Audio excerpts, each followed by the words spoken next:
Welcome to the Floyd Memorial Library podcast, where we sit down with the people who give shape, texture, and voice to life on the North Fork of Long Island. Some are rooted here by generations, others arrive by chance or choice, but all carry with them a piece of the story. We talk about what's changing, what's worth holding on to, and the currents of history, both quiet and loud, that run through this place. I'm your host, Christopher Bianchi, and for episode 144, we sit down with artist Ted Thirlby, who transforms reclaimed plywood into striking monotypes and sculptural reliefs. Raised in Michigan, Ted eventually made his way to New York, where the city's vibrant art scene left a lasting impression. He later stepped away from art to raise a family and run a construction company, returning with a renewed perspective and a deep interest in how materials and people change over time. Now based on the North Fork, he creates work that captures transformation and the passage of time, letting the natural character of weatherwood guide each piece. So I hope you enjoy episode 144 with Ted Thirlby. This episode was recorded August 7th, 2025. Thank you so much for coming on the Floyd Memorial Library podcast today. I'm really looking forward to talking to you today. Well, thanks for having me. This is exciting for me. I enjoy it. Thank you. Enjoy it, I'm sure. Yes. And so in the beginning, I usually like to start off with the podcast. If you can give a little background about yourself, where you were born and raised. I was born in Michigan. I was raised in Traverse City, Michigan, which is about 100 miles south of the Mackinac Bridge. It's on Lake Michigan. It's a town not unlike the North Fork. When I grew up there I left for college in the mid-'60s. The town was about 20,000 people. It's surrounded by water. There's fruit growing. Nowadays, there's vineyards. It's sort of a vacation area. So it's not surprising to me that I ended up on the North Fork. Yes. A very similar kind of place. And I'm just curious, does your family's history go far back there, or? My grandfather was born in Ann Arbor, Michigan. Or no, that's not correct. In Grand Rapids, Michigan, which is a little bit south of Traverse City. But I think my dad's part of the family was there in the early part of the 20th century, late 19th century. And the same for my mom's side. They were Czech. They were fruit farmers. Oh. Wow. But they kind of homesteaded a farm in Traverse City in the late 1800s. And did you get to grow up even meeting some of your grandparents, or? Oh, absolutely. Yeah. My grandparents were around. Yeah. And was the farm still going at that time? Oh, yeah. Oh, okay. When I was a boy, it had been a farm for a long time at that point, generations. And I had a cousin my age whose dad and granddad and probably great-granddad had run the farm. It was a large cherry and apple growing operation. And could you say what your parents did? My dad was a physician. He was a doctor. And there was a sort of the regional medical center of northern Michigan was in Traverse City. So he was a doctor. Okay. And my mom was a mom. Yes. Yeah. And then, so how was it? You mentioned similarities to the North Fork, but how was it for you growing up up there as a child, and even maybe what activities would you do? Oh, it was a great place to grow up. And it was a year-round, vacation area. Oh, There was okay. skiing also. Hmm. In fact, we skied every day in the winter. Hmm. When I was there, I was on the ski team. We were undefeated state champions 6 years in a row. And there were some actually, national quality skiers who came from Traverse City, Michigan. Mm. But in the summer, we had access to the lakes and the bay and Lake Michigan. Yes. So it was really a great year-round place for a kid to grow up. We had a lot of fun. A lot of things you could do outdoors, Yeah, yeah, play outside, yeah, and yeah. and even through this time, even through middle school or high school, were you interested in the arts at that time? I was, yeah. Hmm. In fact, I recently came upon a trove of letters that my mom had written to a friend when I was preschool, I think, or maybe even kindergarten, something like that. And she said, Ted's a dreamer. He's going to be an architect or an engineer or an artist. So she had me pegged. Uh, and I was always comfortable and enjoyed art. And, when I went to college, Hmm. and declared myself as an art major, it was something that I always felt close to. It was just that was me.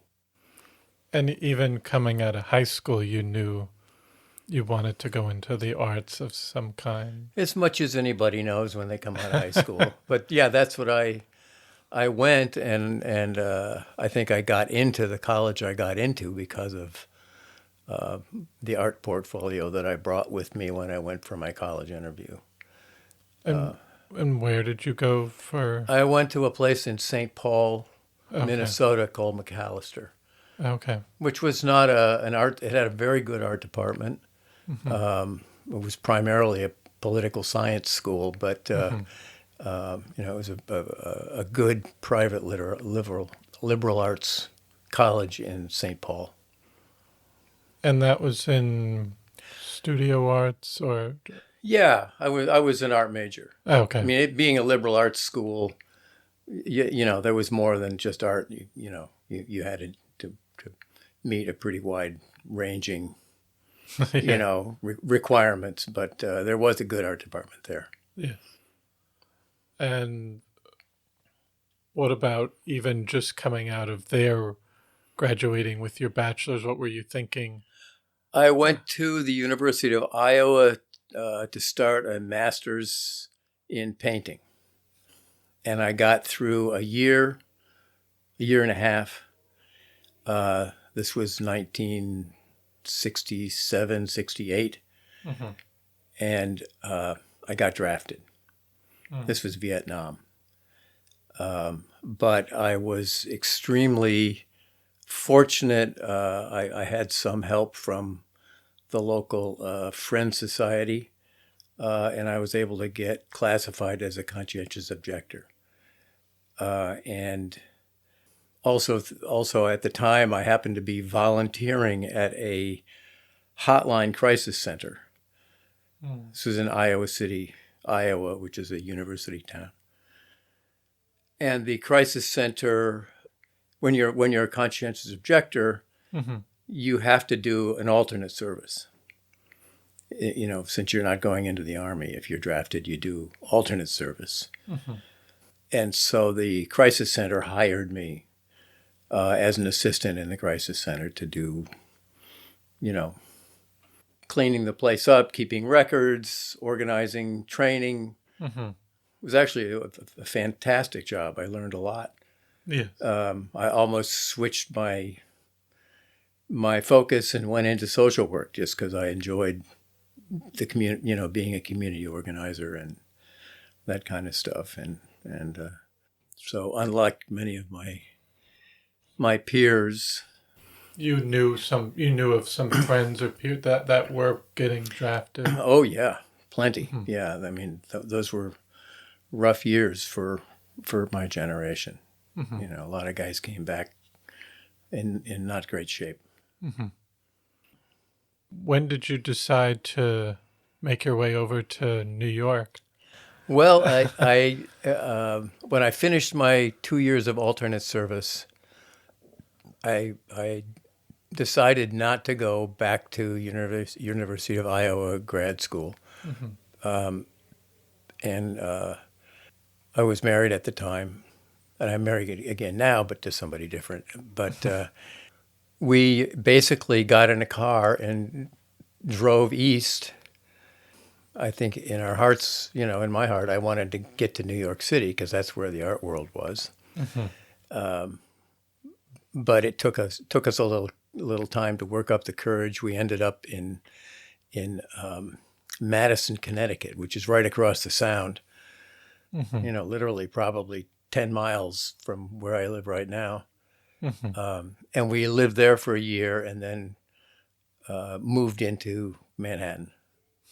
Around what year was that you moved to Oh Manhattan? gosh, that must have been 75, probably 76, Okay. 1975 or 76. Yeah. And what did you think of New York City at Oh, it that? was thrilling. Mhm. You know, Soho was kind of starting up. Mhm. We rented a loft for $325 a month in Soho, you know, a 2,000 square foot loft. Mhm. And Wow. I, with absolutely no construction skills, fixed it up so we could live there. And you know, started, you know, making art. And it was a very exciting time. You know, the city was kind of down on its luck in those years, Yes. but it Financially. was, yeah, financially. But Soho was exciting, and there was a Mhm. lot of exciting artwork being made. Mm. It was very accessible. You know, living right in Soho, it was great. And some people, I mean, I guess it can depend on the area, but in the 70s in New York, did it have kind of a gritty feel to it? And also, did you feel comfortable walking around some It of was that? very, yeah, it was gritty. Yeah. But I never really felt in danger. At least the areas Soho was kind of abandoned and gritty, but safe. It didn't feel dangerous. Hmm. And then after a couple of years in Soho, I rented a loft on 27th Street Hmm. between Broadway and 6th.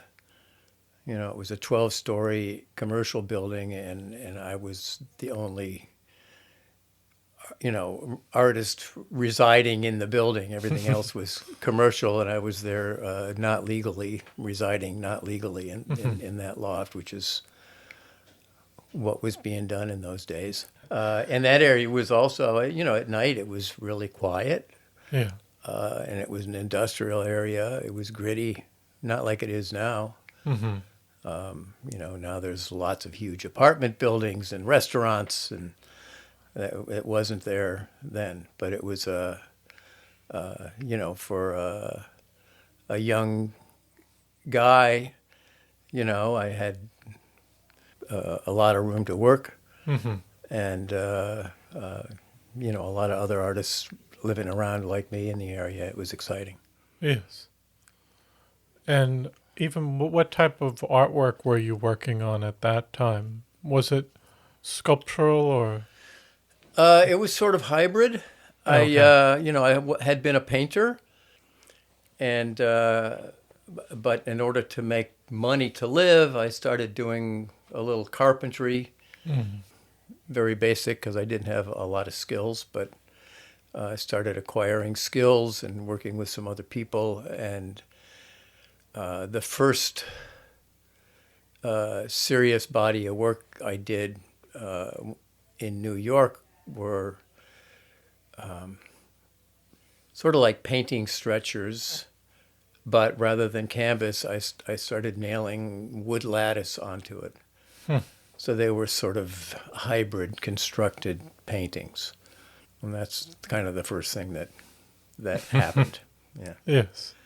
And was there at some point you? I don't know. We might be skipping a bit, but in terms of you took a break from the arts to raise a family and then manage a construction company. Was that over a few years? Yeah, that evolved. Okay. I was working. I showed a little bit. Mm-hmm. Had a couple of reviews. It was hard to break into the art world. Yes. But I acquired some carpentry skills, and then I joined up with another guy, and we started doing cabinet work. We had a little woodworking shop in my loft, and after a couple of years, actually, I got thrown out of that loft because the landlord didn't want to have any artists living in there. And together with my carpentry partner, we started a company called Top Drawer Construction. And together with him and the woman who is now my wife and the mother of my child, and some others, we bought an abandoned building in the East Village. Wow. I won't tell you how much, but it's an embarrassingly small amount of money. But it was abandoned. Mm-hmm. And we took a year and we renovated it. And we used the ground floor then as our woodworking shop. And my partner and I, who were cabinet makers, gradually kind of morphed into general contractors. Just acquiring those skills over time. Yeah, we for example, installing cabinets, and the owner would say, "Well, can you, put the electrical in?" So we would get an electrician and take care of that, and well, how about doing the bathroom while you're here? And so we, found plumbers and built actually a rather wonderful company. We kept that partnership for about 40 years. Wow. And at one point had about a dozen employees. Wow. And, numerous subcontractors, electricians, plumbers, tile setters, painters. And it was a neat business in Manhattan, doing mostly, high-end residential renovation. I learned a lot. It was exciting. Yes. And were you living in the East Village as well? Yeah, we were living in that building. In that building above. My wife and I had the third floor. We still own it. Oh, wow. As do 3 of the 4 original partners still own their apartments there. It's been a stable thing. We manage it ourselves. At one point, we had expanded a lot, and we rented office space in the building next door. Okay. So that we could create more room for the woodwork. But we ran that business for 40 years. And you said a lot of the work was more high end, but would you work all throughout the New York City area or mostly Manhattan? We did some work in Brooklyn, in Harlem, a couple of jobs up in Westchester, some houses in Westchester. But I never built a house out of the ground. It was always a renovation. We Yes. did that's what we did in Manhattan. We renovated apartments or townhouses in some cases. And you were in the East Village through the 80s, 90s. How has it changed over that? Well, time when period? we bought it in 1981, it was pretty scrappy down there. There were other abandoned buildings on the block. There was drug dealing. In the first years, it was heroin, which and then little later, it turned into crack, and that was a little crazier. Mm-hmm. But the neighborhood now is wonderful, and it's a fantastic neighborhood, the East Village. Did you think it would? Did you think it would be what it is today at that time? No. No. A lot of people thought we were nuts, and we weren't. It wasn't really a matter of some incredible insight or, it was really luck. It was the only building we could find in Manhattan that we could afford to buy. Mm-hmm. But now it's a great neighborhood, and my daughter was born there in '86, and my wife and I always said, by the time she gets a little bit older, we're going to have to move out of here. And it just kept getting better and better. And by the time she was, an adolescent and walking back and forth from school by herself, it was just fine. In fact, it was a great neighborhood for a kid to grow up. Yes. And then over the time there, you mentioned that the business, but I was curious when was the first time you had made your way out to the east end of Long Island? Oh, well, early on, too. That was early on. Yeah, we, in '86, Oh, after the summer of '85, we rented a little tiny cottage on Soundview Avenue in Peconic. okay.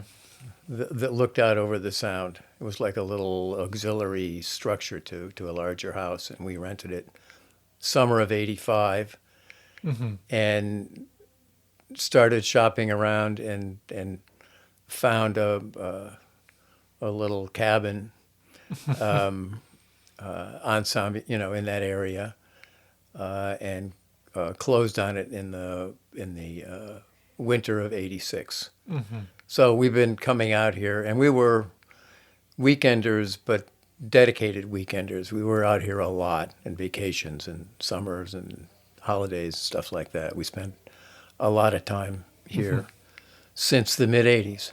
Yes. And was there a reason you went to the North Fork instead of the South Fork, or? We didn't like the South Fork. My It wife was said, well, changing. I don't want to run into my boss at the supermarket. I don't want to have to go put on makeup to go to the supermarket. Yes. It was low key out here. And we just liked the environment. And even the North Fork in the 80s, what did you think of it? Was it more rural than it is today, or It more was quiet? a lot quieter, Yeah. much quieter. Mm-hmm. But we were comfortable here. Yes. And as I said, it felt a little bit like where I grew up in northern Michigan. Mm-hmm. And when did you decide to start getting back into your artwork again? Because you did take a long break. Well, Or I did yes and no. Okay. When we renovated our little cabin in about 2000 and added a studio onto the house at that point. Mm-hmm. And I didn't have a lot of time to work. Mm-hmm. But I continued to look at art and think about it. And I worked a little bit during those years. So I think things were always kind of percolating. And then in 2016, we closed the construction business down, and I came out here full time. Mm-hmm. And that's when I really was able to jump back in. I mean, I had started the work that I'm doing now, which I call the plywood series, which is works on old plywood. I had started when I was and it generated from the construction company, because I started doing construction. Kind of helped me understand or develop an affinity for the materials. You spend your days manipulating and working with materials, not just wood. Plaster, paint, plumbing, wire, all kinds of stuff, working with materials, and I started to sort of respect the materials in a different way, I think. Yeah. And I would then start to see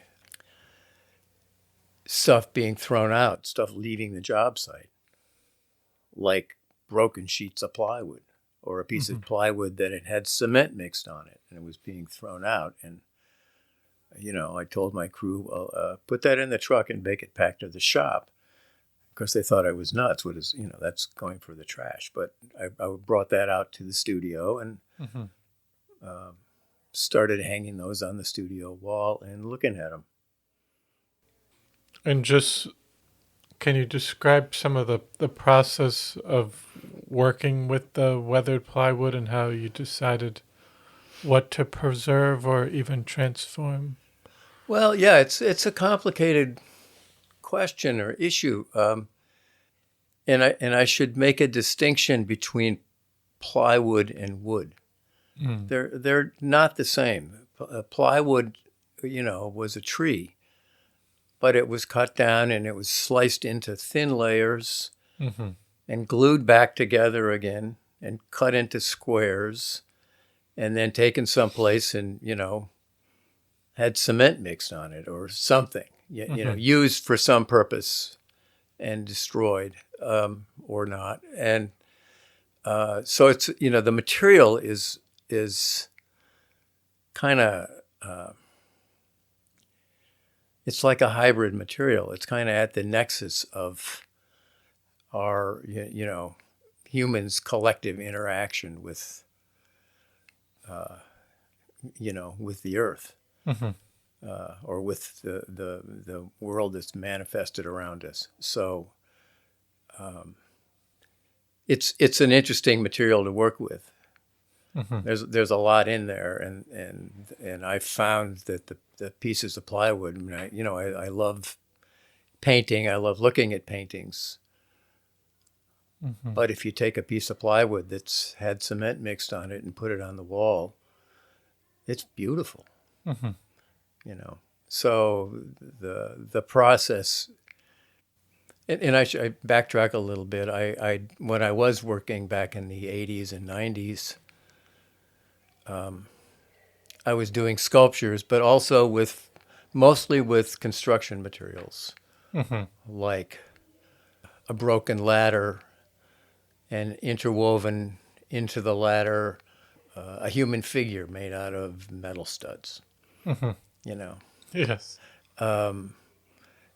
so I started to use materials sort of as metaphor. I mean, a Hmm. broken ladder, with a human figure in it. There's all kinds of meaning and metaphor that can attach to that.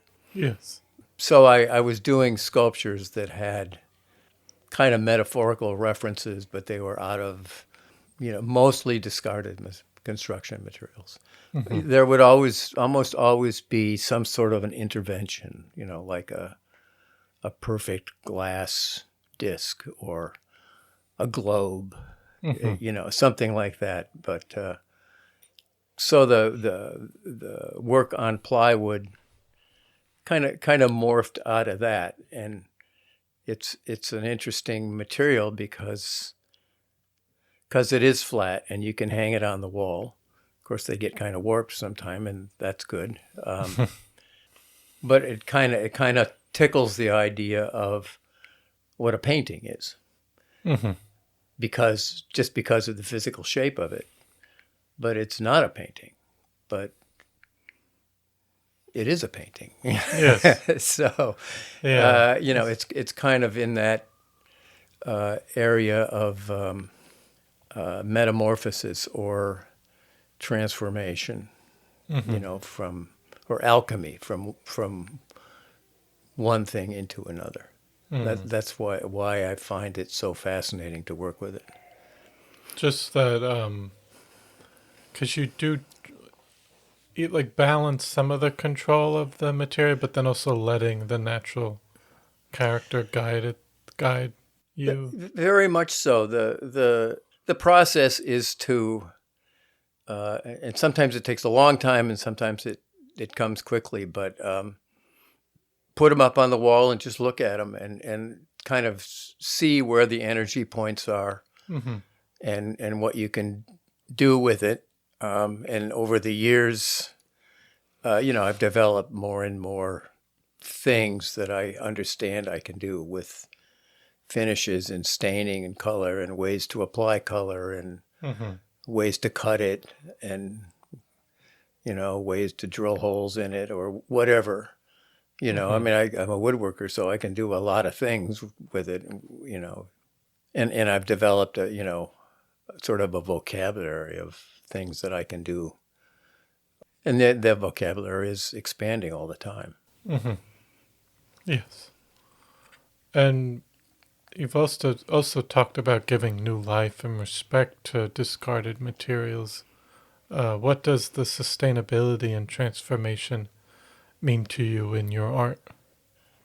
Well, it's, I didn't set out to do like quote unquote environmental art. Yes. It's for me, this is just purely emotional response. It's an empathetic response to the material. Mm-hmm.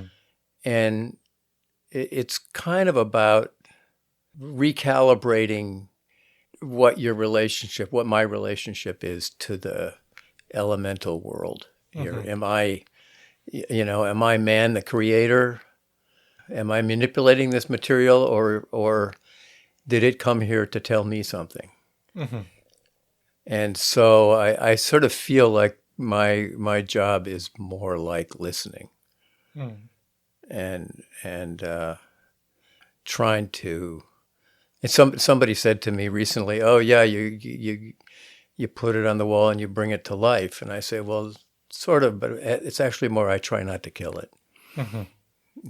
It's there already." And But you find beauty in these materials that maybe even other people have discarded. yeah, yeah. Well, if you look around, actually, I was reading about the composer John Cage, Mm-hmm. and he was talking about, and he was deeply into Zen for his whole life. When you see something that you think is ugly, or for him, hear something you think is not beautiful, the first thing you should do is ask why. Why isn't that beautiful? And if you think about it, then you have to realize that it actually is. Mm. So it's working this way. It's not about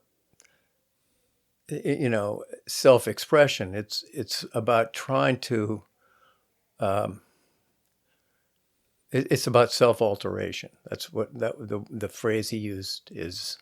It's not about self-expression. It's about self-alteration. It's about trying to, as kind of a Zen concept, be without judgment. Mm-hmm. So that's kind of what my process is. Mm-hmm. Is to try and look without judgment and see what I can do that will help expose what's there, Mm-hmm. or expose it to humans. Yes. And do you think because you mentioned other people have talked about your work, but you think your work connects, or how do you think your work connects to the broader conversations about even time or renewal or our environment? Well, it does connect to from an environmental standpoint. I mean, as an environmentalist, but it's really kind of what I referred to later is where do we place ourselves relative to the elemental world around us? Mm-hmm. Are we the master? Are we in control? Or are we part of just a little tiny part of something else? Mm-hmm. So the work is kind of about that. It's about kind of learning to settle and just look at the incredible energy which is in this piece of plywood. Mm-hmm. and understand that it's already there. And if you can be that way, then I think you have to respect the world around you in a different way. So that's the way it connects. It's not like I'm trying to make environmental art. This is just, this is just what comes out. Yes. And you mentioned getting material while you were in the city, but even since moving out here since full-time 2016, has the North Fork influenced your work or even the material you find out here? Well, I've gotten some great material out here. In fact, one of the pieces that's going to be shown next week came from the construction site at the intersection of Main Street and the North Road. Okay. Last fall. They're doing work on the highway out there. And there were these pieces of plywood lying by the side of the road. And I asked the crew if I could take them, and they were thrilled to get rid of them. And it turned out to actually be 3 pieces of plywood that had all been torn from the same sheet. I can't imagine what kind of force did that. But, and that sat in my studio for a while until I figured out what to do with it. But that piece will be shown at the William Risk Gallery opening next Saturday on the 16th of August. Yes. So, yeah, and I get a lot of great material from construction sites here, and particularly arborists, guys who cut down trees. And a lot of them use plywood, and they put it on the ground, and they drive their machines over it, and it gets really beat up, holes in it, shredded, and sometimes I'm even lucky if they leave it behind the barn for a year or two and it can rot a bit. So I get beautiful material from around here. And I was curious, even at your studio, have you collected a wide range of materials that you've collected over time and still have? I've got stuff, I've got stuff stored, old sheets of plywood and other junk that I find. A couple of ladders, a couple of wheelbarrows, broken wheelbarrows that I store under my deck, and they can continue to deteriorate. I've even had paintings, plywood paintings, that I was unsuccessful with, and put them under the deck for a year or two and bring them back out, and they've weathered, and I've been able to, finally complete them after they've had some more chance to do their thing. And even looking at your work from the 80s, or even when you were starting to work with some of those materials, how do you think your work has changed over that time, even to what you're working on today? Well, when I was making the sculptures out of construction materials, I would say they were more metaphorical, more referential, human figures, ladders, stuff like that. The plywood paintings are more lyrical, and I make marks and shapes on them, and I use color on them, but they're not an image of anything. They kind of function like abstract paintings. That's kind of what they are, geometric abstractions, or even abstract expressionists to some extent. Yes, I see that. Yeah. And you mentioned one exhibition you have coming up, but are there any other projects or collaborations coming up as well? Well, there's a place in Brookhaven called SEED, CEED. It's the Center for Educational and Environmental and Education and Discovery. It's like a nature center. They do summer camps. They do educational programs on environmental issues. And they do an annual show called Sculpture on the Trail, which is also opening on August 16th. This is in Brookhaven. And I've done an outdoor sculpture for that, which kind of harkens back to the sculptures I was doing in the 80s, because there is a human figure made out of copper,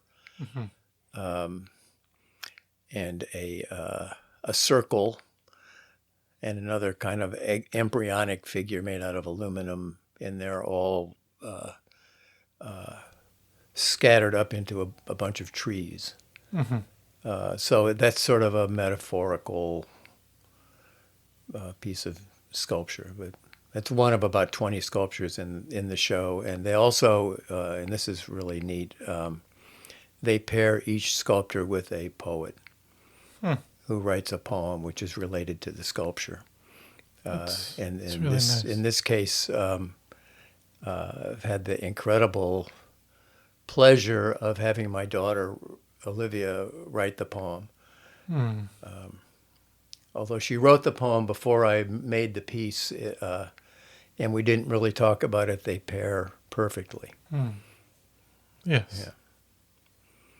And also, you're the recent recipient of the Pollock Krasner. Yes, the Pollock Krasner Foundation was established in 1986 by Lee Krasner, who was married to Jackson Pollock, but also a remarkable artist in her own right. And on her death, she established a foundation which, since 1986, gives grants to artists internationally.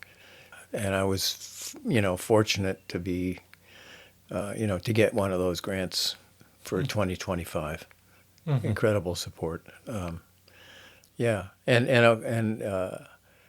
also, I have a solo show opening on August 16th at the William Riss Gallery in Jamesport. It's on the main road. Yes. And even just if you had any comments on the art community or out here, and there are quite a lot of artists. It's a great art community. I mean, the North Fork there are a lot of artists on the North Fork. Yes. Some very famous ones, a lot who are not famous, but there's a great community here. There's artists doing a lot of different kinds of artwork, but it's very supportive and stimulating. It's nice to be here. There's also a great organization in Riverhead called East End Arts Council, which does some really good shows, as well as fantastic music programs and dance, stuff like that, theater. So East End Arts is a great organization here. Yes. But yeah, there's a pretty vibrant group of artists on the North Fork. Yeah. And also, I wanted to just ask about the North Fork, and even just being out here. What have you enjoyed most about living and creating your work out here? Well, I like the quiet. I do miss access to sort of the art scene in New York City and the connections I could make there. But I'm happy here. We like living on the North Fork. There's a fantastic friend group. Some brilliant people that are floating around here.